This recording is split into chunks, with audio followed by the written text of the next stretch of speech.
കുട്ടനാട്ടിലെ താറാവ് കർഷകർ കഴിഞ്ഞ കുറച്ചു നാളുകളായി കഷ്ടത്തിലാണ്. ഇടയ്ക്കിടയ്ക്കെത്തുന്ന പക്ഷിപ്പനി, തീറ്റയുടെ വില വർധന, ഇപ്പോൾ കൊടും ചൂടും. മുട്ടയുടെ ഉൽപ്പാദനം പകുതിയോളം കുറഞ്ഞു.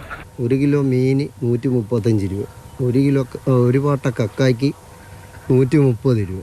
പിന്നെ അതിൻ്റേതായിട്ടുള്ള കൂലിച്ചെലവും ആൾ ശമ്പളം ഇതെല്ലാം വെച്ച് നോക്കുമ്പോൾ നഷ്ടമായതുകൊണ്ട് ഇത് ഉൽപ്പാദിപ്പിച്ചാൽ ഇപ്പോഴത്തെ സമയത്ത് തുടർച്ചയായിട്ടുള്ള പക്ഷിപ്പനി കാരണം ഈ പക്ഷിപ്പനി സമയത്ത് നിരോധനം വന്ന കാരണം കച്ചവടത്തെ ഇത് ബാധിക്കും. മുൻപെങ്ങുമില്ലാത്ത പ്രതിസന്ധിയാണ് മത്സ്യകൃഷി മേഖലയിലും.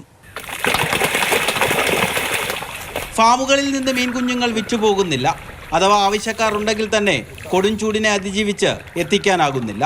കേരളത്തിൻ്റെ വിപണിയിൽ വിറ്റഴിച്ചു പോകുന്ന മത്സ്യങ്ങളിൽ വളർത്തുന്നവരെന്ന തരത്തിൽ ഭയങ്കരമായിട്ട് ഇതിനെ ബാധിക്കുന്നുണ്ട്. കാരണം വേലി ഇറക്ക സമയത്ത് അതിഭയങ്കരമായിട്ട് വെള്ളം കുറയുകയാണ്.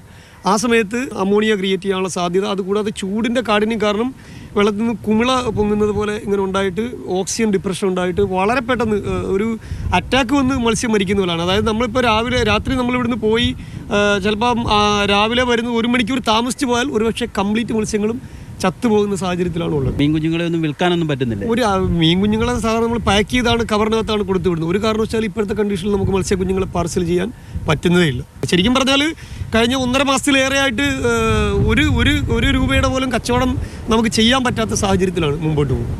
അപ്പർ കുട്ടനാടൻ മേഖലയിൽ മുൻ വർഷങ്ങളെ അപേക്ഷിച്ച് നെല്ലുൽപാദനത്തിലും വലിയ കുറവുണ്ട്. രഘുനാഥ് നാരായണൻ, മാതൃഭൂമി ന്യൂസ്, ആലപ്പുഴ.